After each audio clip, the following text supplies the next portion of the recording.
오늘 저는 매우 무거운 심정으로 검찰총장에 대한 징계 청구 및 직무 배제 조치를 국민들께 보고 드리지 않을 수가 없게 되었습니다.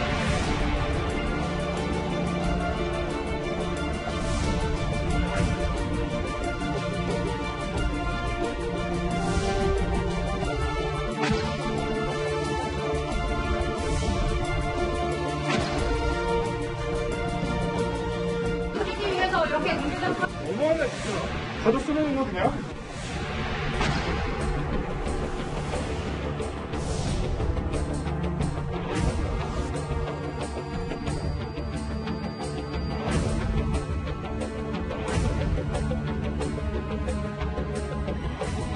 일단 법리적으로 보면은 검찰총장은 법무부 장관의 부하가 아닙니다. 저도 부하라는 단어는 생경합니다. 대단히 죄송스럽고 지휘 감독권자로서 민망하게 생각합니다. 앞으로 잘 지도 감독을 하도록 하겠습니다.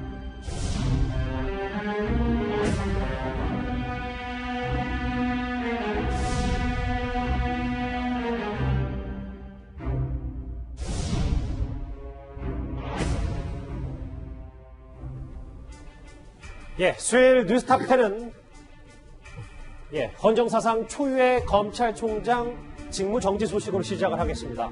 어제 저녁 추미애 장관이 현직 검찰총장 직무 배제라는 마지막 카드를 던지면서 갈등은 극한으로 치닫고 있습니다. 먼저 추미애 장관의 오늘 모습부터 만나보고 오겠습니다. 윤 총장이 끝까지 법적 투쟁하겠다 뭐 이렇게 했는데 혹시 입장 한 번만 말씀해 주시죠. 판사 사찰 문건이라고 직접 작성한 손상욱 부장이 내부망에 그게 어떻게 사찰이냐라고 글을 올리셨는데 머리 누기를 좀 주십시오. 윤 총장이 직접 동의하신 건 없으신가요? 직접 검사들이 감사하고 있다는데 들어가겠습니다. 어제 엄청난 카드를 던지고 오늘은 입을 굳게 담은 추미애 장관입니다. 이제 하나하나 얘기를 짚어볼 텐데 먼저 김태현 변호사님. 네. 수많은 여러 가지 마지막 카드 중에 왜 해임 건의안 대신 직무 배제 조치를 추 장관이 꺼냈는지 해임 건의를 할 수 있지 않냐 이 얘기가 오늘 사실 많이 회자가 됐었거든요. 해임 건의가 뭐죠? 대통령님, 윤석열 검찰총장을 해임해 주세요. 속된 말로 윤석열 총장을 잘라주세요. 이게 해임 건의입니다.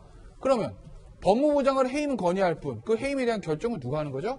그건 대통령이 해야 됩니다. 그런데 대통령의 속내는 정확히 알 수는 없으나 대통령이 어찌됐건 간에 본인이 스스로 임명한 총장, 거기다가 임기를 보장하라고 얘기했다. 물론 청와대에서 대통령이 그렇게 말씀했습니다라고 확인해 준 건 아니지만 윤석열 총장이 지난번 국정감사장에 나와서 대통령의 메신저를 보내서 임기를 2년을 마치려고 했습니다라고 얘기했을 때 청와대 측에서 나온 반응은 확인이 안 된다지 그런 말한 사실 없다는 아니었습니다. 그러면 어찌됐든 여러 가지 해석을 봤을 때 대통령이 윤석열 총장한테 임기 2년을 보장하려는 마음은 가지고 있었던 것 같고 대통령의 평소의 그 성정상 본인이 임명했던 총장은 임기를 채우지 않고 해임하는 거 이건 굉장히 부담스러울 수 있거든요. 그렇기 때문에 해임 건의보다는 대통령에게 공을 던지는 해임 건의보다는 본인 선에서 해결할 수 있는 해임 건의와 유사한 효과가 있는 직무 배제 조치를 선택한 거다라고 저는 봅니다. 크게 짚어봤고요. 이도원 의원님. 근데 오늘 추 장관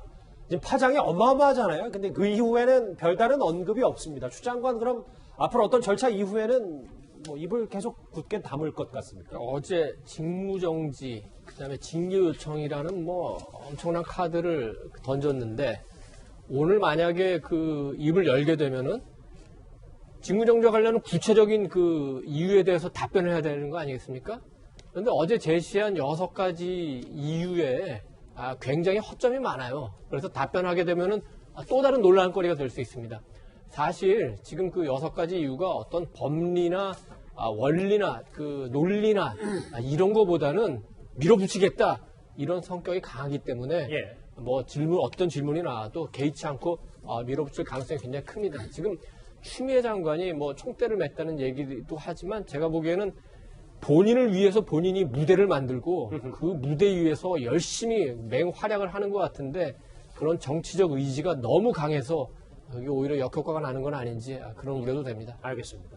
그런데 어제 추미애 장관의 급작스러운 저녁 기자회견에 그것도 준비된 원고만 읽고 질문도 받지 않았기 때문에요. 어제 저녁에 취재진의 항의가 잇따랐습니다. 저희가 영상으로 한번 모아봤습니다. 장관님 최근 무렵 전에 일반적으로 이렇게 브리핑하시겠다고 통보하시는 건 기자단에 대한 예의가 아니라고 생각합니다. 기자의 입장에서 정식적으로 정시에 칼을 듭니다. 많은 양해를 바랍니다. 사안의 중대성과 당에서 기자리까지 말씀이 안 드린다고요. 이 정도 사안이시면 불범죄에 해당하는데 해임 건의를 안 하십니까? 아니, 이해가 안 가는데요?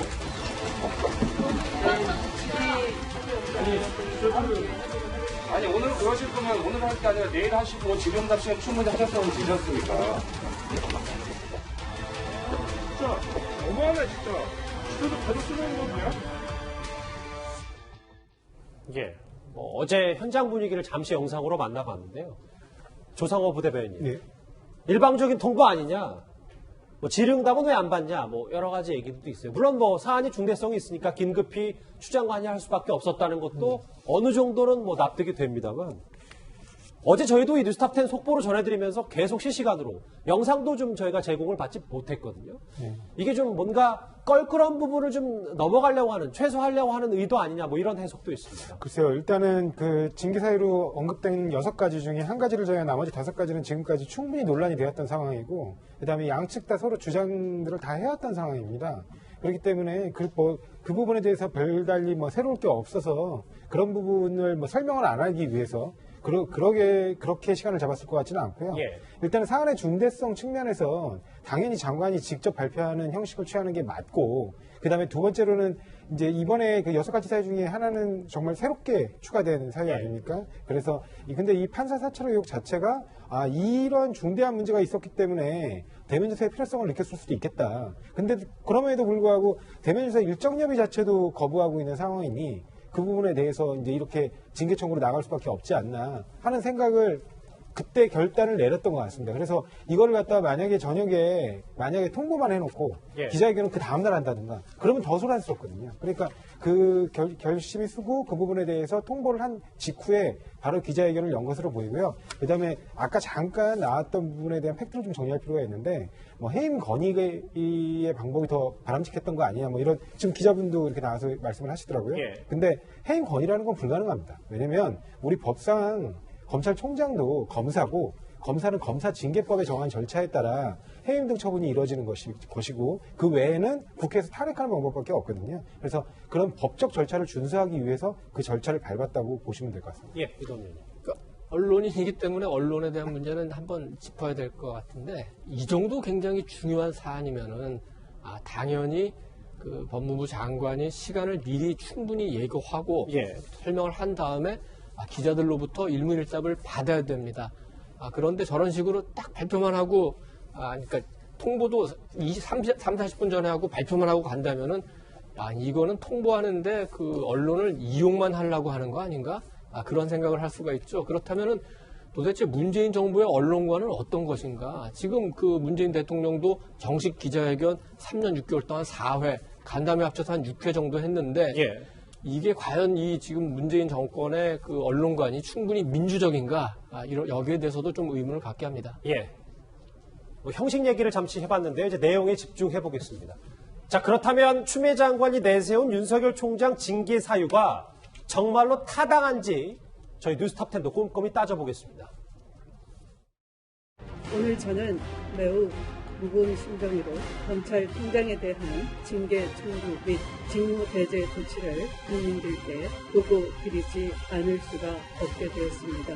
그동안 법무부는 검찰총장에 대한 여러 비위 혐의에 대해 직접 감찰을 진행하였고 그 결과 검찰총장의 심각하고 중대한 비위 혐의를 다수 확인하였습니다.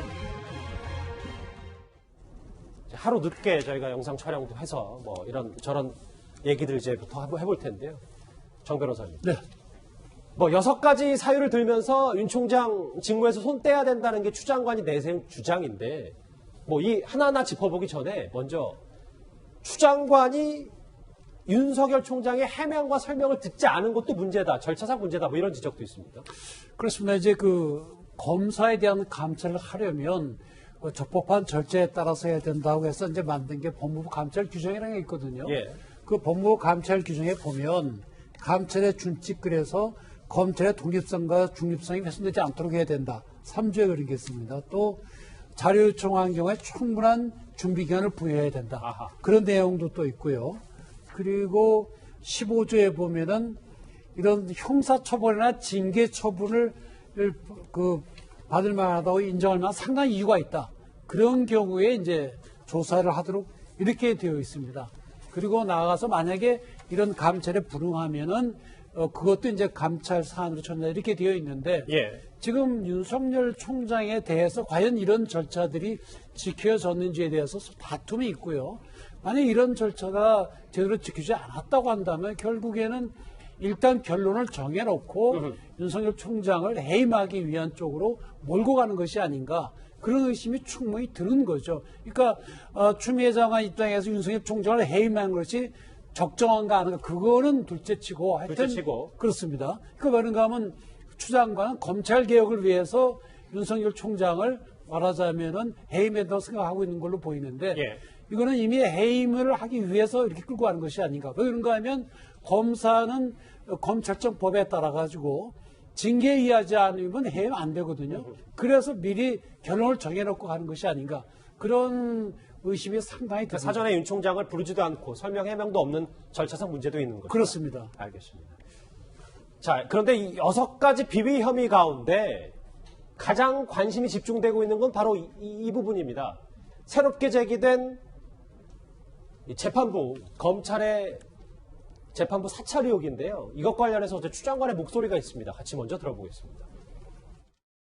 주요 사건 재판부 판사들에 대한 불법 사찰 책임이 있습니다. 2020년 2월경 대검 수사정보정책관실에서 울산 사건 및 조국 전 장관 관련 사건 등 주요 사건 재판부 판사와 관련 주요 정치적인 사건 판결 내용, 불이법 연구회 가입 여부, 가족관계, 세평, 개인 취미, 무리야기 가족관 해당 여부 등이 기재된 보고서를 작성하여 보고하자 이를 다음부터 강력하게 전달하도록 지시함으로써 수사정보정책관실에서 수집할 수 없는 판사들의 개인정보 및 성향 자료를 수집하고 활용하는 등 직무상 의무를 위반하였습니다.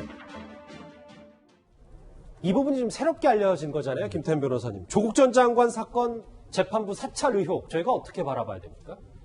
근데 하나 궁금한 거. 예. 그건 이제 추미애 장관이 윤석열 총장을 감찰하겠다는 건 수많은 추미애 장관이 생각하고 있는 총장의 문제점을 국회에서 여당 의원에 질의할 때부터 계속 얘기를 했습니다. 예. 그리고 감찰을 하겠다라고 여러 가지 사유를 댔죠. 그런데 이 재판부에 대한 이 문제는 한 번도 나온 적이 없어요. 이게 어디에 갑자기 튀어나왔을까요? 이게 하나 저는 궁금하다는 거죠. 왜 그러냐면 이게 사실은 뭐 불법 사찰 의혹, 이 불법 사찰이라는 단어가 주는 굉장히 안 좋은 어감이기 때문에 예. 우리가 굉장히 좀 심각할 수는 있습니다. 만약에 사실이라고 하면. 그리고 이게 사실이면요. 해임건이 뭐 이런 게 아니고요. 이건 감옥 가야 되는 일이에요. 실제로 불법 사찰했다가 옥고를 치는 사람들 많지 않습니까? 만약에 윤 총장 지시로 불법 사찰했다면 그렇죠. 윤 총장 형사처리. 네. 그러니까 사찰 자체가 불법이니까 합법 사찰은 없습니다. 예. 사찰 자체가 불법. 그러니까 예를 들어 미행을 하거나 뭐 도감청을 하거나 그다음 뒷조사를 불이익을 주기 위해서. 그러니까 잘못된 불법 사찰이란 게 어떤 사람을 불이익을 주기 위해서 그 사람에게 불법적인 방법으로 뒷조사를 하고 미행을 하고 도청을 하고 그래서 어떤 리스트를 만들어서 그 사람한테 불이익을 주는 거. 그게 소위 말하는 불법 사찰을 통한 블랙리스트 아니겠습니까? 예. 그게 이제 문제가 되는 건데 과연 이 사건이 거기에 해당되는 거 한번 보시자고요. 자, 이게 오늘 이 문건을 만든 그 당시 이제 대검 수사기획정보관이 오늘 이제 이프로스에 글을 올렸는데 맞아요. 그 사람 얘기에 따르면 주요 사건인 경우에 당연히 재판부의 성향이 어떠한지, 재판 진행을 어떻게 하는지, 어떻게 해야 공판을 원활하게 원활하게 수행할 수 있게 하기 위해서 재판부에 대한 성향 조사는 기본적으로 하는 거다. 그리고 그건 우리가 뭐 뒷조사를 하거나 불법 사찰하거나 하는 게 아니라 기본적으로 알려진 자료를 취합하는 거다. 이 얘기거든요. 예. 근데 저거요. 검사만 할까요? 저도 합니다. 변호사도 합니다. 저 불과 한 달 전에도 했습니다. 중요한 큰 형사사건을 들어갈 때 과연 재판장이 어느 학교 나오고 연수원 몇 기고 재판 진행을 어떻게 하고 형이 센지 약한지는요. 재판을 들어가는 사람은 기본적으로 하고 들어가는 겁니다. 그걸 했다라는 게 오늘 범죄정보관의 얘기인 거고 당시에 이 문건이 만들어져서 총장한테 보고가 되고 총장이 올 2월인가 그럴 겁니다. 누구한테 줬느냐? 당시에 백원 반부패 강력부장이 심재철 현 검찰국장에게 줬습니다. 예. 이게 불법 사찰 문건이라면요. 총장이 추 장관과 가까운 사람이 저 반부패 부장 줬겠습니까? 반부패 부장 그거 받고 이제까지 그냥 있었겠습니까? 1년 들고 있다가 지금 이게 문제가 된 겁니다. 정말 이게 제가 아까 말씀드린 대로 판사한테 불이익을 주기 위해서 뒷조사라나 불법 사찰 문건이라면 그게 심재철 반부패 부장한테 손에 들어간 게 올 2월인데 이게 9개월 동안 아무 문제 없이 지나올 수 있었을까요? 알겠습니다. 이 문제에 대한 답을 좀 부탁드립니다. 정 변호사님. 네. 그래서 대검 얘기는 이게 인터넷으로도 검색하는 것도 다 가능한 정보인데 이걸 어떻게 불법 사찰이라고 하고 이게 또 어떻게 총장 직무배제까지 이어지냐 이게 대검의 주장이거든요. 그러니까 불법 사찰이라고 이름을 지은 건 추상관이고요. 과연 이제 그것이 불법 사찰인지 아니면 적법한 정보 수집인지는 이제 구체적인 그런 정보들의 수집 동기와 또 실제로 사용된 내용, 그 내용을 봐야 되는데 지금 우리 김 변호사님 말씀하신 대로 검사도 그렇고 변호사도 그렇고 재판에 있어서 가장 중요한 목표는 재판장을 설득하는 거 아니겠습니까? 예. 그러면 그 사람이 무엇을 중요시하는지에 대한 사전 정보를 파악하는 게 그 재판의 승소에 상당한 영향을 미칠 수밖에 없는 통상 거죠. 업무다, 사찰이 그렇습니다. 아니라. 어떤 분은 절차를 굉장히 꼼꼼히 챙기는 분이 있고 어떤 분은 그거보다 실체적인 분을 챙기는 부분도 있고 거기에 맞춰서 해야 되는 것이기 때문에 예. 당연히 그것이 공개된 자료라고 한다면 그 수집하는 게 당연한 거죠. 다만 그것이 만약에 진짜 불법적인 방법으로 취득했다든지 그런 경우에는 불법 사찰이 되겠지만 그렇지 않다고 한다면 그런 사실만 가지고 불법 사찰이라고 판단하기 상당히 어려운 겁니다. 알겠습니다. 이 판사 사찰 건 말고도 윤석열 총장 직무배제가 추 장관의 무리수 아니었냐는 논란이 하나 더 있습니다. 목소리 준비했는데요. 같이 들어보겠습니다. 검찰총장은 지속적으로 보수 진영의 대권 후보로 거론되고 급기야 2020년 10월 22일 대검 국정감사장에서 퇴임 후 정치 참여를 선언하는 것으로 해석되는 발언을 하였으며 이후에도 대권 후보 1위 여권 유력 대권 후보와 경합 등 대권 후보 지지율 관련 여론조사 결과가 발표됨에도 검찰총장으로서 생명과 같은 정치적 중립에 대한 불신을 해소하기 위한 진실되고 적극적이고 능동적 조치들을 취하지 아니한 채 묵인 강조하였습니다. 조상업 변호사님. 네. 그러니까 추 장관 얘기는 당신이 유력한 대권 후보를 여론조사 오르내리는데 왜 언급도 안 하고 네. 이것도 직무배제의 사유가 된다. 뭐 이렇게 주장하고. 그러니까 감찰 및 그다음에 징계 사유가 된다는 얘기입니다. 왜냐하면 검사윤리 강령 3조에 3조 1항 검사는 정치운동에 관여하지 아니하고 그 직무 수행을 할 때 정치적 중립을 지킨다 이렇게 명시되어 있습니다. 예. 그러니까 이게 법무부 훈령인데요. 검사가 자칫 퇴임 후에 일정 어떤 정파에 가담해서 정치적 활동을 할 수 있을 것 같다라는 뉘앙스를 풍기는 것만으로도 특히 그게 만약에 검찰총장이라면 검찰에서 진행하고 있는 모든 정치 관련, 정치인 관련 수사들에 대한 정치적 중립성이 의심받게 됩니다. 이거 되게 부적절한 행동이거든요. 예. 그래서 그 부분을 명시한 것이고요. 그 다음에 앞서 몇 가지 부분에 대해서 좀 이렇게 답변드릴 부분이 있다면, 법무부 감찰 규정 위반 논란에 대해서는 본인이 일단은 그 조사를 거부했거든요. 그러니까 서면 조사, 대면 조사 없이도 그렇게 할 수 있냐, 그런 부분들은 좀 논란이 없고요. 예. 두 번째로 또 불법 사찰이 없었다 이렇게 말씀을 하시는데 벌써 지금 영장이 발부됐습니다. 법원에서 다 이유가 있으니까 근거가 있으니까 영장을 발부한 것이고 또 이런 수사정보정책관실은 이런 문서를 작성할 수 없는 곳입니다. 그거는 수사정보, 그러니까 범죄정보를 수집하는 곳이거든요. 예. 거기서 왜 판사 세평들을 조사를 합니까? 이거는 그 자체로 위법한 거죠. 그러니까 마치 일반인들이 댓글을 달았다고 해서 정치 댓글을 달았다고 해서 불법은 아니지만 그게 만약 국정원이라면서 얘기가 달라지는 것처럼 수사정보정책관실이 바로 그런 겁니다. 예. 이도원 의원님. 네. 조사법 대변이면 정치적 중립성을 지키는 게 검찰총장의 제일 책무니까. 그렇습니다. 징계의 사유가 된다. 이도원 의원님은 어떻게 보십니까? 글쎄, 여론조사 회사가 일단 여론조사 할 때 윤석열 검찰총장한테 우리 여론조사 해도 되겠습니까? 물어보고 할까요? 아니, 그러니까 넣었냐 빼냐 문제가 아니라 대권 여론조사를. 그건 아니죠. 여론조사가 하고 싶은 대로 하는 거고 또 정기적으로 하고 부정기적으로 하는 거죠.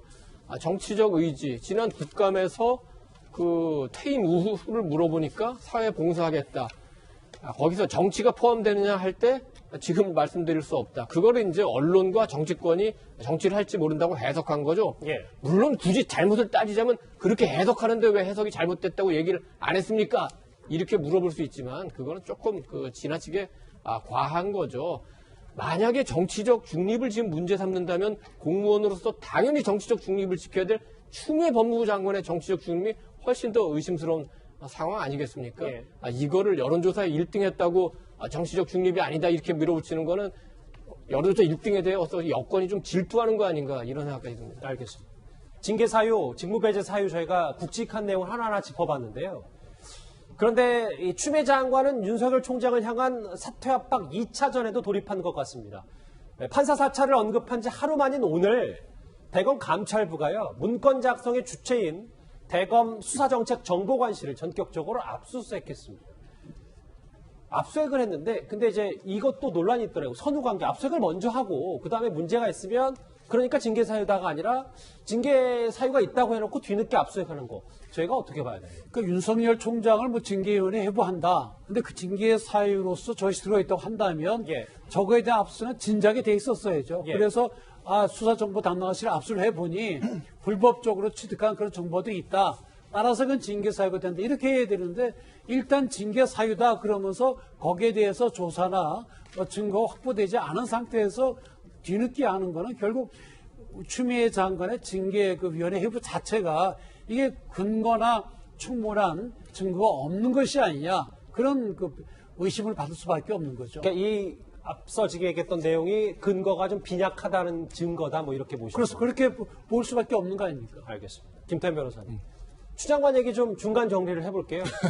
다음 주면 이제 징계 절차가 본격적으로 시작이 된다고 제가 전해 들었는데 근데 문제가 문제라기보다는 또 논란거리가 이 징계위원 5명이 추 장관 사람이다. 그러니까 추 장관이 임명하다 위촉한 사람이다. 그럼 이 징계 자체 중립성도 있느냐? 뭐 이 부분입니다. 징계 추장관 사람 단정할 수는 없는데 법무부 차관, 장관과 차관 가까울 수밖에 없다고 보는 거고 그다음에 위원회 보면요. 법무부 장관이 지명하는 검사 2명. 인사권자가 지명한 검사 2명입니다. 추 장관의 뜻에 따를 가능성이 높은 거죠.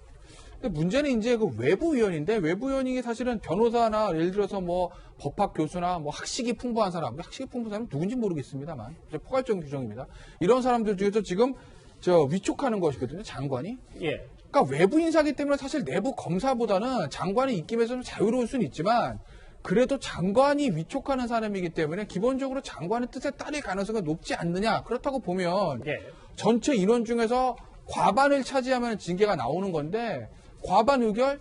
추 장관이 강하게 푸시를 한다고 하면 추 장관 뜻대로 의결이 되는 거 아니야? 라는 관측들은 있는 건 사실입니다. 하지만 좀 상황은 봐야 되는 거죠. 여론의 흐름, 특히 이제 외부 위원들 같은 경우에는 추 장관이 위촉됐겠다고 하지만 무슨 추 장관한테 무슨 신세진 것도 아니고 인사권이 있는 것도 아니고 그런 상황에서 국민의 여론이라든지 이런 것들 좀 감안할 수밖에 없는 노릇이거든요. 그러니까 향후에 이 사태의 추이가 어떻게 흘러가는지 예를 들어서 아까 불법 사찰 얘기 딱 나왔는데 정말 그게 불법 사찰이라는 단어가 주는 어감이 강렬하잖아요. 진짜 불법 사찰이 맞는 건지 아니면 제가 아까 설명했던 대로 의뢰할 수 있는 업무인데 추 장관이 과장해서 이렇게 네이밍을 한 건지 그런 거에 대한 여론의 판단이 어떻게 흘러가는지들을 아마 외부 위원들이 많이 감안할 것 같습니다. 오늘 추 장관 별다른 언급은 없었고 다음 주 중부터 아마 윤 총장에 대한 징계 절차가 시작이 될 것 같습니다.